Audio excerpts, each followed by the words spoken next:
எப்படியுமே நீங்கள் ஒரு 2 மணி நேரம் இருக்கத்தானே போக போகிறீங்க, இதெல்லாம் பார்க்கத்தானே போகிறீங்க. அதனால் போய் உட்காந்த உடனே கிளைமேக்ஸை முதல்ல போட்டுருவோம்.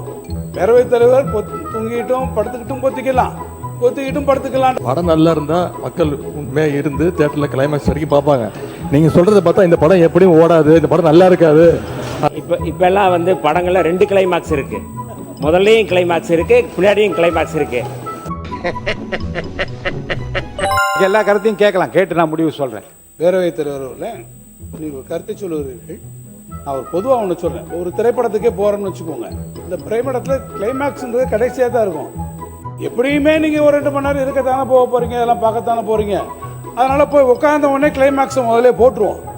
அதை கிளைமேக்ஸ்லாம் பார்த்துட்டு அதுக்கப்புறம் அந்த படத்தை அவர் எப்படி டைரக்ட் பண்ணியிருக்காரு, எப்படி எல்லாமே நம்ம பார்த்து மெதுவாக அந்த திரைப்படத்தை பற்றி எப்படி வேணாலும் நம்ம அதை பற்றி கருத்து சொல்லிக்கலாம்னு சொன்னால் அது அவ்வளோ தூரம் சரியாக இருக்குமா? எனவே என்னுடைய கருத்து என்னன்னா, கிளைமேக்ஸே பார்க்காம மக்கள் போயிடுற கவலையில் நான் சொன்னேன். இல்லை கிளைமேக்ஸ் யாருமே பார்க்க மாட்டாங்க. கிளைமேக்ஸை நிச்சயமாக பார்ப்போம்.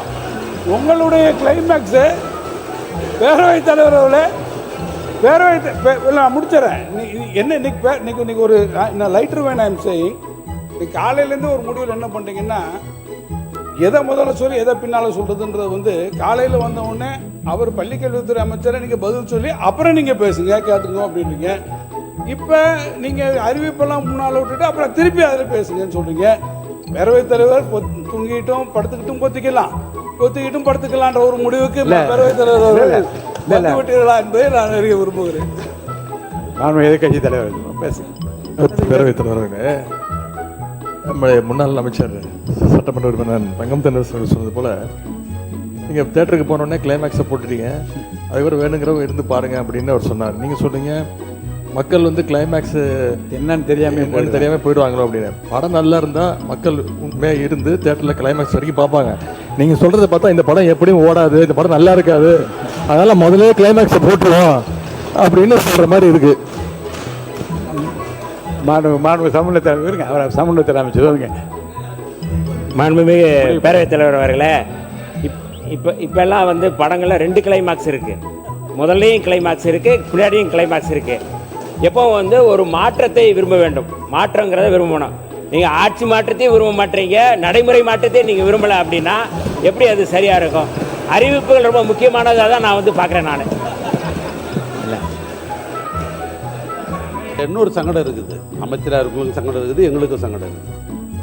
முன்னாலே அறிவிப்பு பண்ணுறீங்கன்னு வச்சுங்களேன், எந்த தொகுதிக்கே அல்லது அந்த பகுதிக்கே வந்து பொருத்தமான அறிவிப்பு இருந்ததுன்னா தான் அவங்க பாராட்டி பேசிட்டு இருப்பாங்க. இப்போ எதிர்கட்சி வரலன்னு வச்சுங்க, ஆரம்பத்தில் இருந்து இந்த ஆட்சி சரியில்லை இப்படி தான் பேச ஆரம்பிப்பாங்க. கோரிக்கை கூட வைக்க முடியாது. அதனால் நீங்கள் எடுத்துருக்கிற முடிவு கரெக்டாக. எப்போ நான் சொல்கிறேன்னா, முன்னாலே சொல்லாமல் பதிலுரை பேச ஆரம்பிக்கிறாங்க இல்லையா, அப்போ அறிவிப்புகள் சொல்லிட்டு பதிலுரை பேச ஆரம்பிக்கட்டும், அது பொருத்தமாக இருக்கும். அதான் சரியாக இருக்கும். இல்லை மாண்பு, அதாவது 4-5 மானிய கோரிக்கைகளில் அதுக்கு அடுத்த நாள் வந்த செய்தித்தாள்களை நான் பார்த்தேன், தொலைக்காட்சி வந்த விவரத்தையும் பார்த்தேன். அதில் முக்கியமான சில அறிவிப்புகள்லாம் விட்டு போயிருந்தது. ஏனென்றால் இங்கே மாண்பு அமைச்சர்கள் புத்தகமாக கொடுத்தாலும் கூட பேசுகிற போது எடுத்து சொல்லுகிற அந்த விடயங்கள் தான் தொலைக்காட்சியிலும் வருகிறது, பத்திரிகையிலும் வருகிறது. ஏன்னா எல்லா பத்திரிகை துறை ஊடக நண்பர்கள் அத்தனை பேர் எல்லாவற்றையும் படித்து பார்த்து விட்டும் எழுதி வரக்கூடிய வாய்ப்புகள் குறைவாக இருப்பதாக என் மனதிலே பட்டது. என்னை பொறுத்த வரைக்கும் அறிவிப்புகளிலே என்ன இருக்கிறது என்பதை பற்றி உறுப்பினர்கள் பேசுவதற்கான வாய்ப்பும் கிடைக்கிறது. இந்த புதிய அறிவிப்பில் என் ஊர் ஏன் விட்டுவிட்டது என்றும் கேட்கலாம். உதாரணத்துக்கு மீன்வளத்துறையிலே இந்த நாகப்பட்டினத்தை செய்திருப்பதை என் தொகுதியில் ஏன் தரவில்லை என்று கடலூரை சேர்ந்தவரும் கேட்கிற வாய்ப்பும் வரும், புதிய அறிவிப்புகளை பார்த்து படித்து விட்ட பிறகு.